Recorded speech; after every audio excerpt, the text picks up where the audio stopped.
again, welcome everybody. We are very glad you're here.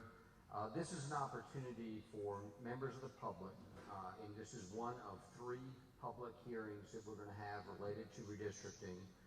And this is an opportunity for you to offer your comments on the redistricting process to members of the General Assembly. It's an opportunity for us to hear from you. This is not a Q&A session, so do not ask your legislator who might be up here now questions here, but you can certainly follow up at any time with them by phone or in their office. So again, we're grateful to have you here. We look forward to hearing from you. Let me explain the ground rules that are associated with this type of hearing. First of all, what I'm going to do is I'm going to call 3 names, and one will come up, the first that I call will come to the microphone to be able to convey his or her comments. The other 2 will come down to this corner, my left, your right, of the auditorium, in order to be ready to come up. As soon as this speaker finishes, just go ahead, the next speaker, move on in. And it's important to keep it moving and keep it efficient. And so that's the way we're going to do it. And of course, I'll call another name once the second person comes up. So if you can go ahead and be ready when you hear your name to come up and get in position to speak. In these types of meetings, I have been in them when applause was forbidden, no applause. Because it slows the process down, makes it difficult for recording and transcription, and the things that you say today will be transcribed for others to read back in Raleigh.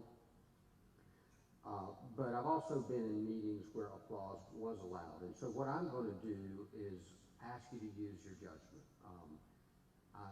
If you feel like you just got to applaud, do it quietly, do it quickly, but let's don't hold everybody else up by wanting to applaud. Just remember that the clock is running on the next speaker when you're applauding. And also, there'll be no booing. So you might hear people here with an opinion other than yours, different from yours. We're not going to allow you to boo that. That has happened in other hearings that I've chaired and others have chaired.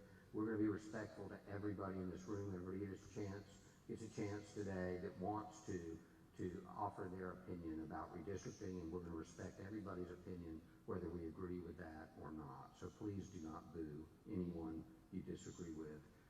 And as is consistent with the other 2 locations, every speaker will have 2 minutes to speak. And again, we're going to call 3 names initially, and then we'll keep people coming up to this corner. Let's see here. If you represent an organization, please explain or state the name of the organization you're representing. And if you're not representing an organization, you'll be just speaking, obviously, for yourself. And that will help the transcribers to know who you represent. Before we get started, I also want to introduce this Sergeant of Arms, North Carolina Senate Sergeant of Arms, who are here to help us today. Rod Fuller, Cherie Hedrick, they're here somewhere working. Hey, Cherie, there she is. The House Sergeant at Arms, Jonas Cherry, and Stafford Young are here to assist us to make things go smoothly. And we have the North Carolina General Assembly Police, Sergeant Kane, and Officer Sanders. So really do appreciate you all being here with us to help things go smoothly throughout this evening. All right, so let's start with our first speakers. This one. Taking on this one. All right, so we have a number of names on this list. Only a few, a subset of that list are here that we know are here. I'm going to go through names that we know are here first, and then I will come back to those who have signed up to speak, but who are not present with us yet. Maybe they will come in the next few minutes. So let's start Byron Laws. Byron is going to be our first speaker, followed by Keith Rivers, and then Sue Englehart. If those 3 folks could make their way around And Byron, if you could make your way to the microphone, we would appreciate it.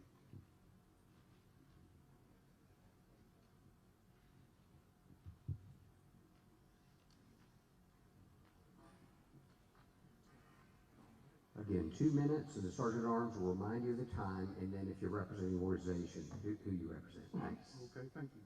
My name is Byron Laws, and I'm here on behalf of NC Counts Coalition. NC Counts Coalition is a nonpartisan organization that builds a healthy, just, and equitable state through cross-sector partnership that advances systemic solutions for communities facing systemic barriers. Our organization supported a complete and accurate 2020 census count, and we have more than 120 mostly BIPOC-led member organizations across the state, including some here as well. Last week we hosted a convening with more than 150 participants. Many were surprised to hear that redistricting hearings were being scheduled with so little advance notice, no virtual participation option, and no information about the criteria that will be used to draw voting districts or what maps may or may not be in consideration. This process seems designed to discourage rather than encourage meaningful participation. As an organization dedicated to promoting equity, we strongly suggest that the committee consider race data in order to make sure historically disenfranchised communities can elect candidates of their choice based on the American Community the Census 2020 information from the American Community Survey's one-year estimates. 38% of North Carolinians identify as Black, Native American, Asian, or Pacific Islander, and Hispanic. The committee does not take into account race data and the history of racial discrimination in voting. We would not be able to ensure that maps are drawn and are truly fair for a substantial portion of our population. Transparency is key to building trust in the redistricting process. Proposed criteria should be shared with ample time for public comment, including advance notice of hearing times and the number of slots available. Your constituents work, have families, and other obligations. Public hearings should be held throughout the state so that everybody can participate fairly. Thank you, Byron. Appreciate it so much. Next, we're going to have Keith Rivers, and while Keith is moving to the microphone, if Christine Veal will make it to the lineup. Keith Rivers. Good afternoon. Again, I am Keith Rivers, President of the Pasquotank County branch of the National Association for the Advancement of Colored People and a resident of Pasquotank County. Redistricting is a legislative process of redrawing district lines. The process should be open and all records available to the public while this process is ongoing. But what redistricting is not, redistricting does not draw maps that split communities. Redistricting does not draw maps that destroy civility. Redistricting does not draw maps that dilute minority voters. Redistricting does not stack and pack. Redistricting does not draw maps that leave communities without representatives who feel responsible for their communities. Redistricting is the process that ensures fair and equal representation. We want fair maps. We want fair maps. Thank you. Thank you, Mr. Rivers. Sue Englehart, and while Sue is coming forward, Amber Turner can take her place in the batter's box. Hi, good afternoon. I'm Sue Englehart, the president of the League of Women Voters of Northeastern North Carolina, and also a resident of Hertford. Fair maps must start with a fair process. All North Carolina residents will be affected by redistricting and should have an opportunity to be heard. Redistricting directly affects funding for education, resources for roads, voting rights, and healthcare funding as examples. We deserve a democratic redistricting process that meets our community's needs, not the politicians' needs. District maps must be drawn to provide equal representation and reflect the people's will. Legislators draw the maps and also approve the maps. But how the maps are drawn must be transparent and provide for citizens' input. The criteria for fair maps includes keeping districts compact contiguous, keeping communities of interest whole, and complying with the Voter Rights Act. When politicians use their power in redistricting to manipulate voting maps and give their political party an unfair advantage, they are drawing themselves into power. They are being allowed to choose their voters rather than voters choosing who represents them. The effect of this gerrymandering is ensured power with the party in control gaining more seats than it earns. This undermines our guarantee of free elections, our rights under our state constitution, and runs counter to the concept of equal voting rights for all. It denies real choice, so legislators don't have to listen to voters and be held accountable. Bottom line, when politicians draw their own districts, voters lose. Extreme partisan redistricting violates our core values. It should be a straightforward process to keep our elections fair. That's what the Founding Fathers intended, ensuring one person, one vote. With mathematical programs available today, many possible maps can be generated without being influenced by legislators in office attempting to stay there. Extreme gerrymandering is a moral issue. It's cheating, plain and simple. Would we allow teams to move the goal lines? Should we expect less of our politicians than we?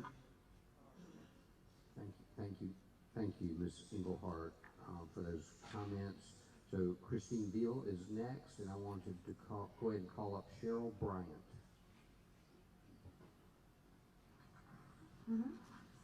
Hi. Good evening. Hi, I'm Christine Veal. I'm a representative of the League of Women Voters of Northeastern North Carolina. We are requesting that the General Assembly conduct an open and transparent redistricting process this time. This process is not only fundamental to representative democracy, but also crucial to strengthening our trust in our elected officials who work for us.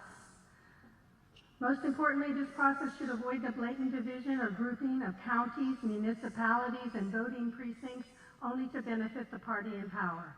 We hope that the General Assembly will show a genuine commitment to hearing public comments in a reasonable amount of time ahead of any hearings, unlike this hearing today with barely 1 week notification. In this regard, an online comment portal should be made available and require verification so all entries are made by individuals, not computer programs. Clear instructions on the portal for when the public comment period begins and ends would ensure that those comments are publicly available after the hearings. We all want transparency in the process. Additionally, a user-friendly website would be a necessity, explaining why redistricting is being done again so soon after recently redistricting in 2021. There should be access to draft maps and shape files, as well as an explanation of county clusters and why particular clusters used to establish the 2021 legislative districts where several don't make representational sense other than to divide the opposing party voters. Furthermore, the public hearing should be live streamed in their entirety and available to all constituents during and after the hearings, as well as meetings at various times for working voters. Please allow your fellow North Carolinians a chance to have a say in the decision-making that will affect their representation for many years to come. We humbly request the North Carolina Redistricting Committee to set a precedent and simply do the right thing for all of North Carolina. Thank you, Ms. Veal. Amber Turner is next. Cheryl Bryant's on deck. Also now Cody Marks, if Cody could make his way forward. The floor is yours. Good afternoon. My name is Amber Turner. I am a member of the League of Women Voters as well as a resident of Pasquotank County. The data needed to redraw district maps is currently available. There's no reason that the General Assembly cannot immediately provide public notice of the full timeline for redrawing our voting maps. This timeline should also provide ample opportunity for accessible public hearings both before and after draft maps are published to allow for public input needed to redraw any district lines. Specifically, the General Assembly Joint Redistricting Committees should immediately consider and publicly adopt redistricting criteria that are compliant and consistent with the law. These criteria should outline the considerations for changing current district lines. The public adoption of these criteria can then facilitate more informed public comment on proposed redistricting considerations and plans. Also, take into account public input before proposing draft maps after releasing them for public comment. Immediately explain the basis for any changes to current district lines. Allow for at least 2 weeks of public comments and legislative hearings after draft maps are released and prior to a vote in the legislature. Build in time to hold public comment hearings in each North Carolina congressional district and each metropolitan and micropolitan area, with opportunities for in-person and virtual public testimony that also incorporates language access for all citizens. Promptly provide a public written evaluation of the congressional, state senate, and state house plans following their release, explaining why the committees drew the districts in the way that they did, how the committees followed their own criteria, how they addressed or incorporated public comment. Vote and pass the plans before the end of October to provide ample time for Ms. Turner, thank you for those comments. All right.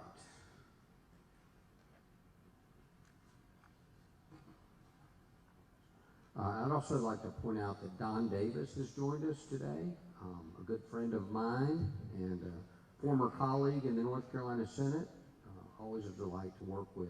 I can't see him. I know you're here, Don. Okay. Welcome.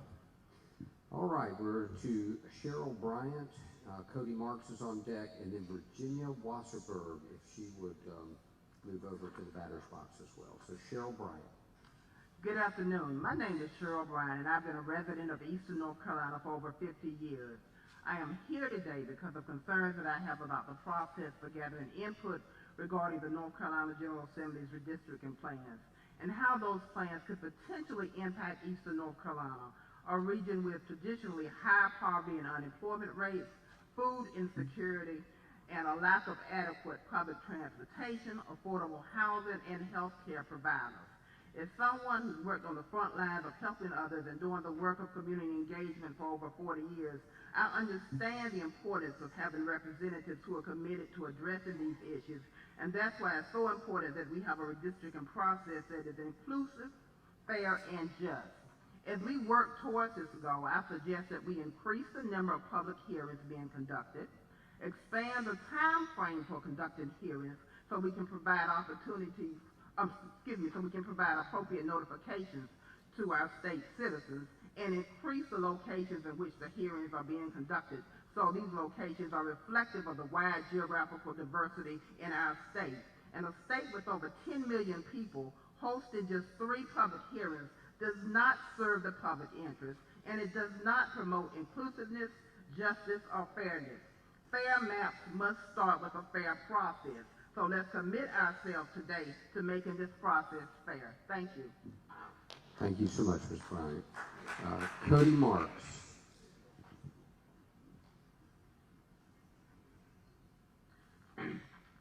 My name is Cody Marks. I work as an associate pastor in town, but I'm speaking for myself. I'm 28 years old and have been a registered voter since 2013. I have never voted in 2 elections where the maps were the same. The only case being the case in 2019 when then Congressman Walter Jones passed away, following which a special election was held. And in this calculation I've estimated, these 5 redistrictings that have happened in my time shouldn't have happened until I had been 65 years of age, which I can assure you I am not. Then there's a maxim that goes like this: just because you can do it does not mean you should. Gerrymandering is a bipartisan problem that requires bipartisan solutions. There is an increasing segment of voters in this country who view one another not as having political disagreements, but as being enemies, an existential threat to one another. This cannot stand as a country and as a state. Those present here have a clear responsibility when it comes to drawing these maps. Either draw them to one party's liking and gain an undue electoral advantage, or take the current maps in consideration and work to ensure that all voters have a fair choice in determining who their representative will be. And considering the long-term trajectory of this country and people like myself, being 28, I will have to live with the consequences of these decisions for a long time.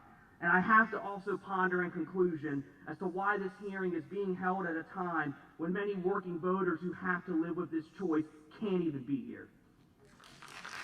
Thank you, Mr. Marks. Virginia Wasserberg.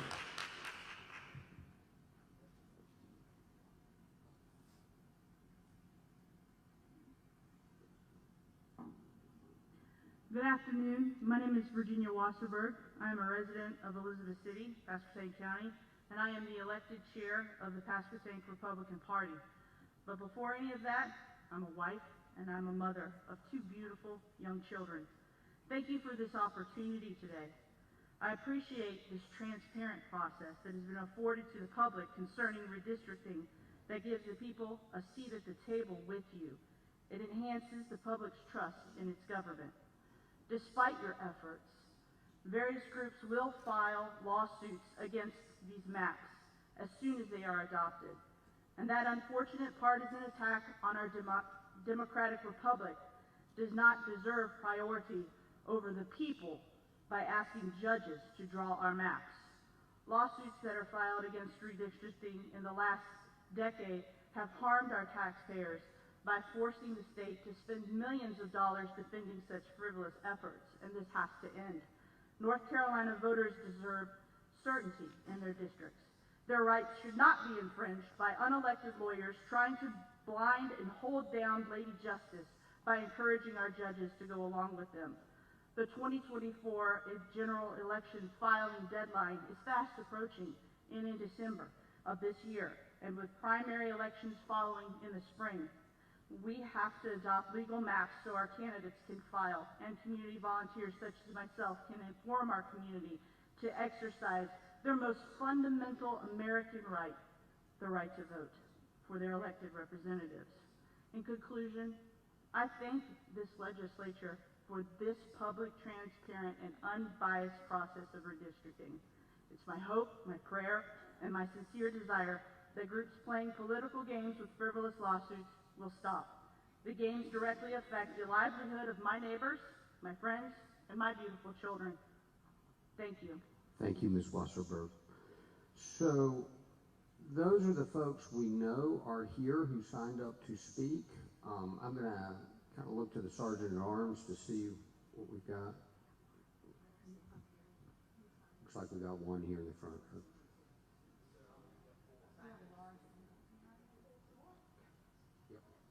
All right, Laura, you're up. And if there's anybody else here who signed up but hasn't had a chance to speak, just go ahead and move down to that corner and come on up after Laura speaks. Thanks.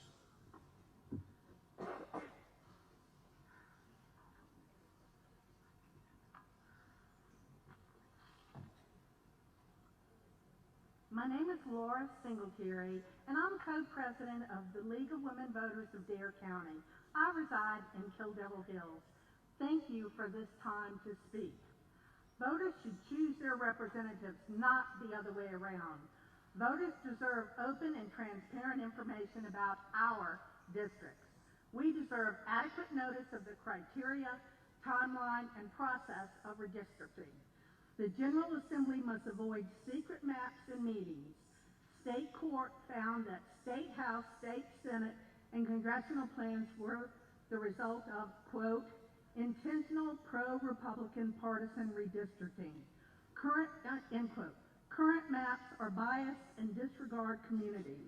The people deserve fair maps. Say what you do and do what you say.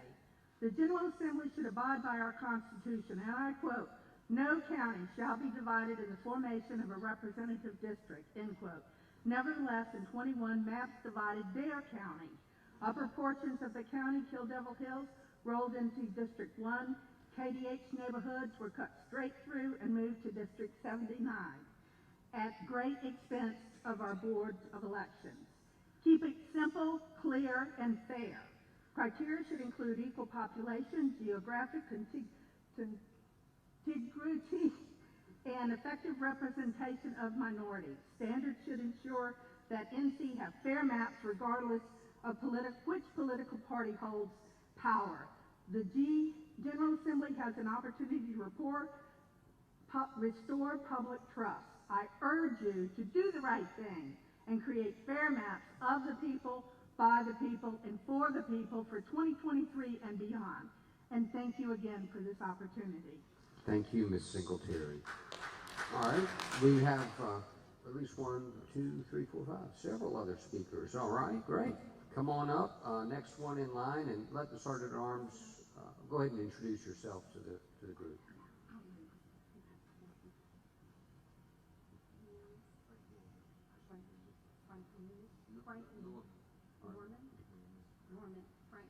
All right, Frank Norman, the floor is yours.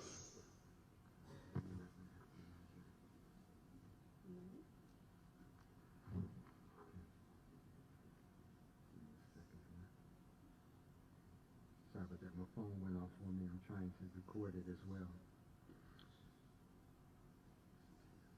2 seconds. Come on. I'll go without it. Okay, ladies and gentlemen of the committee, fellow citizens, Northeastern North Carolina. My name is Frank Elvin Norman III, and I'm both a civic engagement leader and a minister of Pacoima County. I'm also the chair of CDC, a Community Development Corporation in Pacoima County. I thank you for the opportunity to appear before you today. Somewhere between 30 and 40 years ago, some of my elders appeared before the General Assembly about the right to have representation on the Pacoima County Board of Commissioners. None of you, I assume, was in that General Assembly at the time. Now I'm speaking on behalf of the same issue, same problem. When you do not use demographics differences as you redraw state maps, you deny people that look like me fair representation in the voting process. To draw maps on a colorblind basis is to deny me and others that look like me imago Dei. In addition, when you lump all people of color in the same category, you dilute our concerns of African American descendants of slaves. I hope you will reconsider your color blindness as an option, and I thank you. Thank you, Mr. Norman.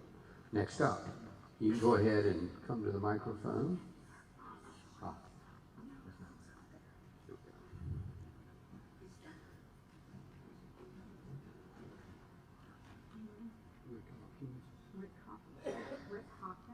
All right, Mr. Hopkins, the floor is yours. I'm Rick Hopkins, Chairman, Craven County Republican Party. And I had some notes, but I've already heard most of what I was planning to say. So the things that I haven't heard anybody thank you for the time that you are giving us today and devoted to this process. I know many of you serve in what oftentimes are thankless jobs. I, for one, appreciate your efforts. I have also heard, most of what I have heard is there's a presumption that it's already not going to be fair. And I don't think that's fair to you. I think that, the American people are more interested in fairness across the board than they're given credit for. So I know that many of you have faith in our country, faith in our God, and I implore you to beseech His guidance in your process.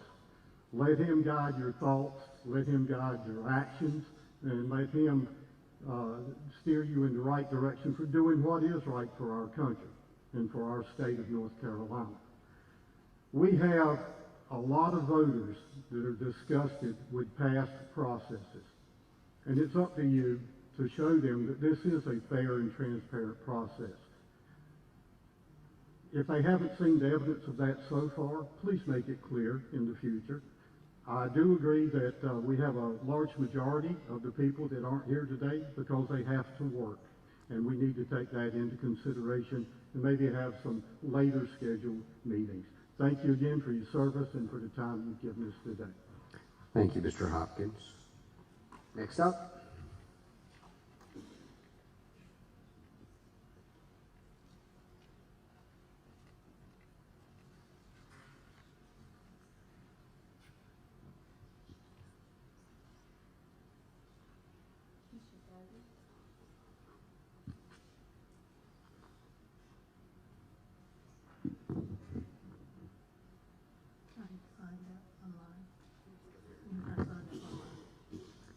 Keisha Dovey, welcome.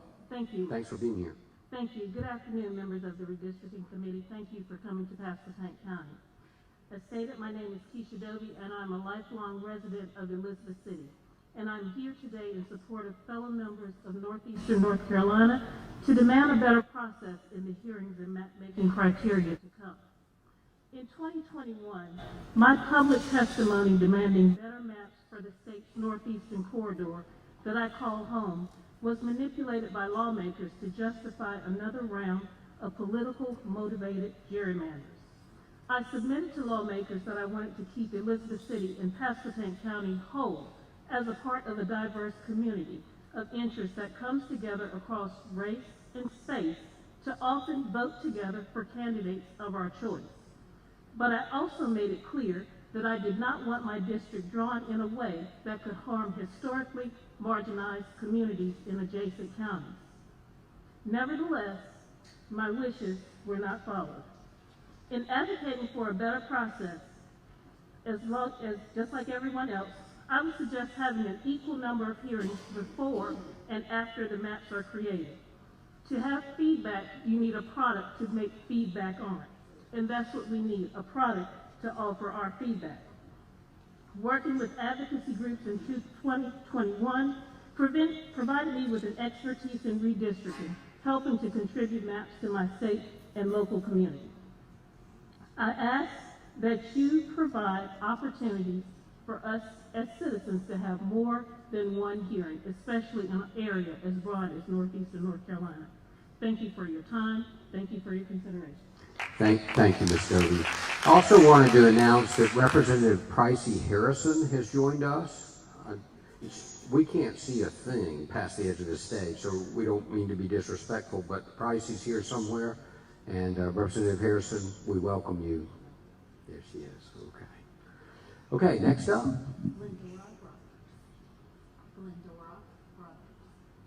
Thank you. There it is. Ms. Brothers, the floor is yours. Hi, I'm Glendora Brothers. I am a citizen of the United States of America, a lifelong resident of North Carolina, a healthcare worker for over 30 years as an RN, the daughter of a World War II vet, sister of a Vietnam vet, Desert Storm vet, aunt of 3 Marines, a mother of an active duty Iraqi freedom and Afghanistan serviceman. Many of my family members work in law enforcement. I have the pleasure of being reared as someone who has a strong work ethic, a taxpayer, a servant of my community. I am a soldier in the front lines of serving healthcare and spiritual needs of our community that at times look like a war zone.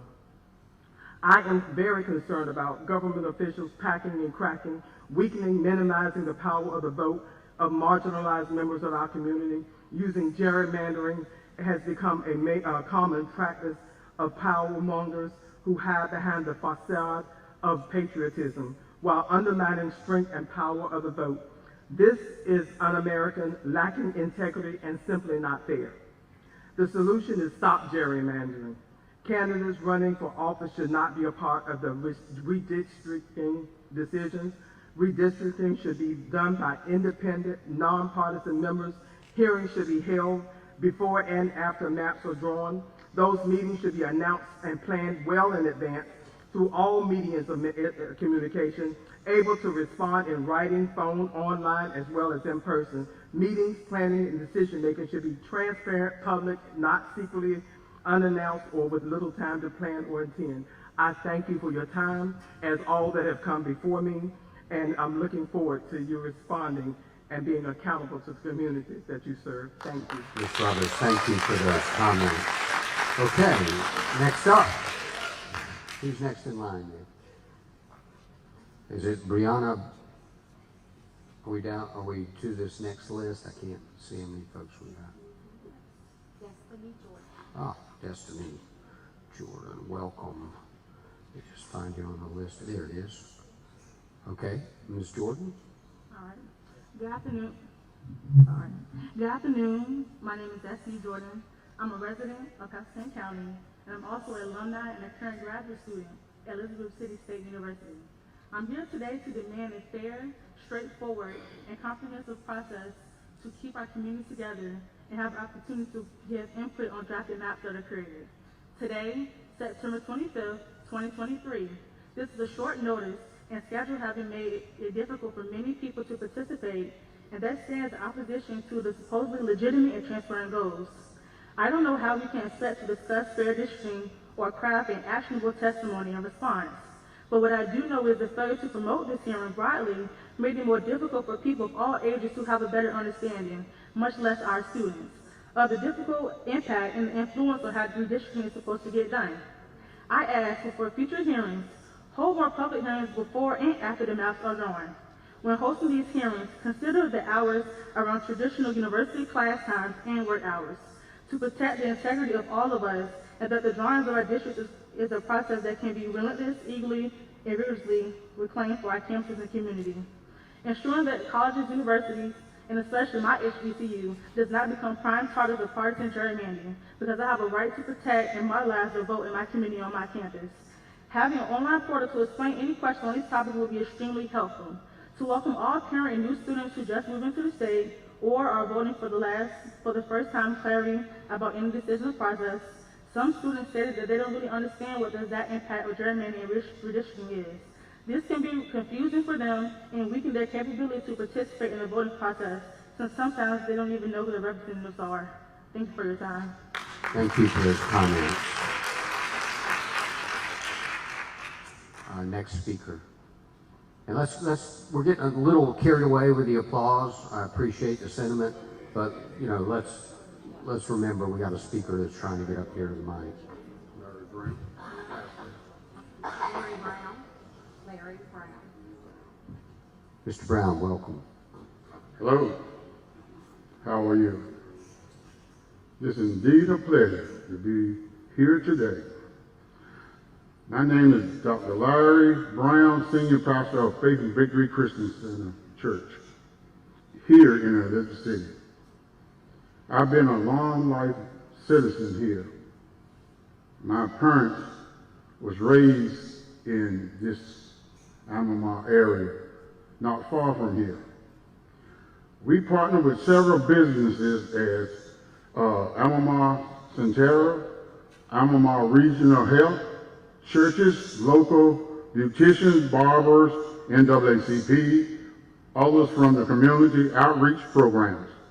This city is steadily growing as new businesses and families move into our area. Our community has a growing HBCU, Elizabeth City State University, community college, and a Christian college, Coast Guard base, as well as public school, churches, and others. No matter the background, we all share common factors, such as the need for lack of food, housing, transportation, medical care, and the right to have our votes count. My goal is to express the concerns of redistricting in North Carolina regarding gerrymandering and racial issues that will come up with remapping. And I am concerned that packing and cracking will all occur, which leads in an unfair disadvantage to certain groups of people. Stop, okay? Thank you very much. Thank you for those comments. I think Brianna Brow is next. Is Brianna here?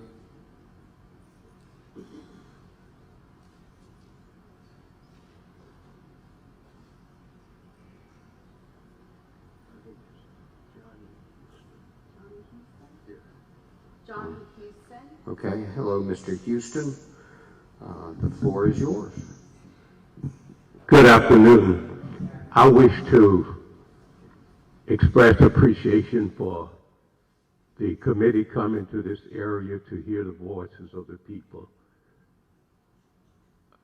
If we're going to have a representative government for the people, by the people, and to represent the people, we need to have the input of the people. And I thank you for coming.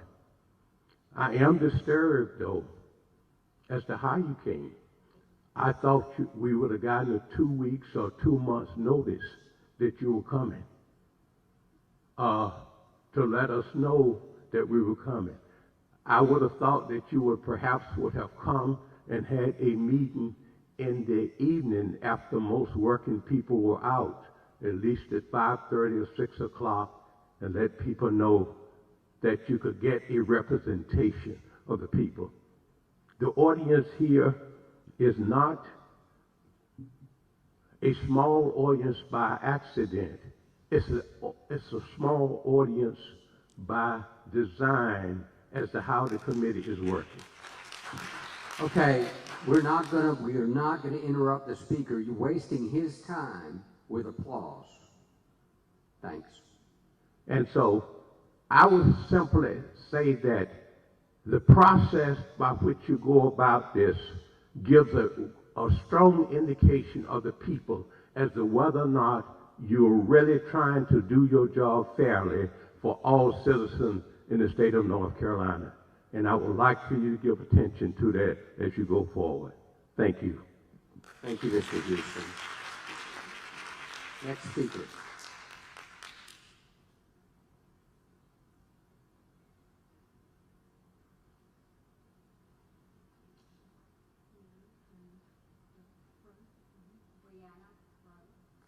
Ms. Bro, thank you for being here. Hey y'all, thank you for being here and listening to the people speaking with you today. I'm Brianna Bro. I am an organizer with All on the Line, but I'm here in my personal capacity as a citizen of North Carolina. I'm a lifelong citizen of North Carolina, and I watched this process very, very closely in 2021. And I'm here because what I saw from the way that people showed up to hearings and then their comments were either ignored or manipulated was wrong, and I'm asking you to make sure that that doesn't happen again.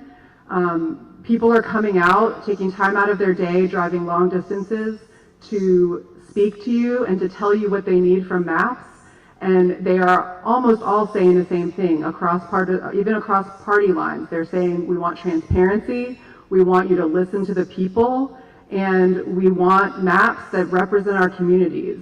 Y'all should be able to do that. We need maps that are responsive to voters and representative of our communities. And I think that you can do that and that you should do that this time. Thanks. Thank you. Sergeant at Arms, is that all the speakers that we have? It appears to be. So we're going to wrap things up. I want to thank everyone for being here. And I want to remind you there are 2 more public hearings coming up, one in Raleigh, one in Hickory, in Hickory. But thank you for taking the time to come here this evening. You have, your time is valuable. I'm sure there are a dozen other places you could be other than here. You care about the electoral process, and for that, all of North Carolina is appreciative. Thank you for coming out. Thanks for sharing these good comments. We appreciate it greatly. Everybody, please be safe getting home. Thank you.